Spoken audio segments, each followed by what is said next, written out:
Hey guys, welcome back to the channel. In today's video, we have the new leak that Illuvium put on their YouTube channel. It's just some raw gameplay of the beta.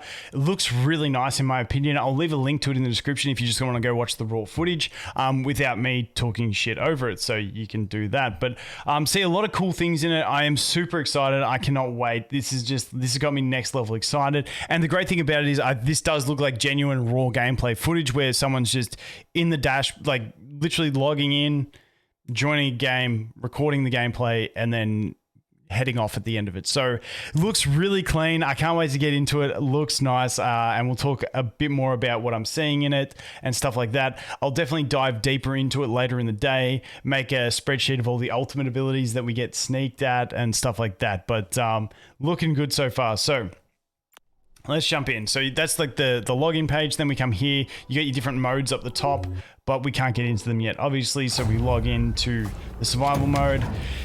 I love this. The Gaudy, however you say it, dropping down. Looks really cool. Sounds amazing as always. And I just like how everything that we've been getting in leaks starts to come together here. The ambient music is really suitable for this one. I really do like the way they've gone for the tunes as well. And then we have this. So let's take a look. So I'm going to go back just a smidgen so we can see what the snake's abilities look like. Just one sec. So I wanted to pause here. So obviously on the left, we've seen this before in leaks. We've got our bonuses for affinities and classes. On the right, you've got your enemies ones. Once you get into like the compound ones, it'll drop down another tab with the other bonuses and stuff like that. We have 125 energies, as you can see at the start here. And when you mouse over a character, like we can see on the Pyra here, you can see the ultimate ability, or the Omega. Activates his molten core, empowers the next attack for 5 seconds to deal additional energy damage. You can also see the stats there.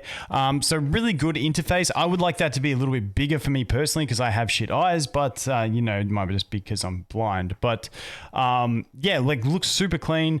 Got that energy. You can see the energy of each of the alluvials. You can see their tiers. Like I just think the whole interface is looking pretty good. Like I said, just some size adjustments for me personally, and then the rest is good. So let's jump in, take a little bit more of a look, then we can see the placements. And there we go. And as you drop that, you can see we're now down to 55 energy left available to us. You don't have to use all your energy, but you know, and like obviously strategically, sometimes you don't want to use it because it might be better to have the snake out there and leave yourself some energy in the bank than to put something that costs the max amount of energy and they're not as strategic for it. Your player character, your ranger, looks really squishy from that. Got absolutely smoked, but maybe it's just because the Scorpion's OP, and Scorpion's my second favorite alluvial in the game, so it's probably going to be OP and I'm going to make one. So that's where we're at. Snaky gets the win. Sick. So now here you can see those composite bonuses that we do get over there. And as we go into this one, you can see now we had 10 energy at the end of the last round. Now we've got 35. So in this survival mode, your energies looks like it's going to go up as you win stages to compensate for the harder enemies it is to defeat, and so on and so forth. So not too bad. This bit I love. You just drop them in the water to get them off the board. I really do like that. I don't know why. That made me laugh really good, but going for the stage 2 now, or is that stage 2 or stage 3? That looks like stage 2. See on the placement, and obviously they get grayed out when they're too expensive. And then like all the text and stuff on top of it, it'd be cool if there was text settings on like size and stuff like that. But you can see all the damage numbers floating up. Looks like different types of damage numbers for different types of damage as well. And then you can see we just used an alt there, and I can't think of this one. Titano is the max evolution, but like it makes that spectral version of itself that runs through and stuns targets. So that's what the ultimate that we just used. Obviously the ultimate bar is the bar on the bottom, or the Omega bar. Sorry, I always call it ultimate. And then over here, he's about to get his Omega off. So once he comes out of stun, he should Omega, but I don't know if that's... There we go. Yep, he comes out and then he uses his Omega. We did get stunned by the bird using their ability on us, but then we do get rooted from this ability. I'm assuming it is that he's going to give us those roots as well and lock us in place. So I think it's really nice. Like, it looks pretty fluid. Like, it doesn't look clunky in my opinion. Yeah, I think it just looks clean all up. Like, those animations looking really cool. Obviously, we're going to get the advantage there and clutch the win. Okay, and now we've got 40 energy left over for this next one, so we're going to place more in again. This is a really good... I like this. So, like, when you're playing the game, you can move the camera, get to where you want to be, and, like, that's just showing us some of the range on the camera. I don't think it would ever play it at that range, but they're just showing us there that, you know, you can zoom right out and still interact and put things where you want to put them. Like, that's pretty clean considering most of these type of games, you know, you're fixed on where you can go. So now we've got the Titanosaur in there, the max evolution, just upgrading those basics. That was a cool ability. That's that one that gives us the stun where they shoot the... I don't know what they are. They look like water bolts, but it's air. Air bolts, we'll call them. Just clutching the win there. Just clutching the win because the range is squishy as hell. If we lost the tank there, it would have been game over. But this is the one. This is a good one because now we start to see the rogues come into play, which is something I like. So I really like rogue gameplay. Also, I was very sad in this one. I was so excited. I was like, put the snail out, put the snail out, put the snail out. The snail is too cool. Snail gets just absolutely trained. And this is one thing I want to note about rogues. It looks like they spawn directly opposite of where they start. That's how I think it works. We'll have to see. But I think it's directly opposite of the position, like a mirrored position.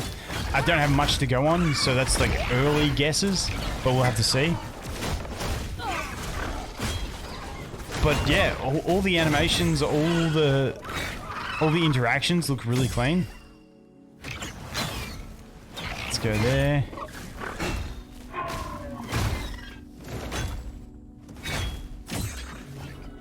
And sounds. Sounds are really good. All the little sounds are good. So obviously now we've got... we're on a tougher opponent now. And this is the one we actually fall down and lose on. But... and this is the gameplay loop that I think is going to be fantastic in this. Because you watch this, you're like, okay, I got through those first few stages, I'm up to this stage, and you go, okay, if I literally... Oh no, we win this one, sorry, my bad. The next one is the... Or is it this one? No, the Ramphie destroys us, I think. Yeah. But yeah, you can see the gameplay loop of, okay, I got through those first ones. I've spent 10 minutes here, 5 minutes, whatever it is. Got to this stage. The Ramphie ult looks cool. And you're like, okay, but if I just placed that there or just took that alluvial instead, I would have won. But now you've got to grind all the way back up to that stage to be able to attempt it. And that's the kind of gameplay loop that gets super addictive. Okay, I was wrong. That one we do clear. This is the one we fail. But... I'm so excited for the gameplay loop. I just think the gameplay looks really clean. But with these games, I know a lot of people look and see an auto batter and like, oh, I'm not doing anything.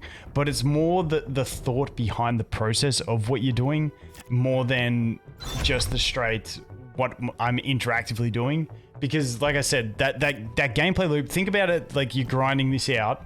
You're trying to get to a certain rank in the leaderboard.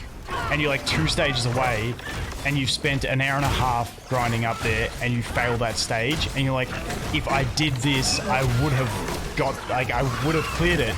So now you're going to grind another hour and a half. And I just like that reason to like just lose your life into something. And I think it's going to be fantastic. So I am really excited about this. It looks so clean. I love the Scorpion walk here. I'm a big Scorpion fan. Look at him, like it's so cool. When he was walking, man, it's savage. But there you go. That is the end of it.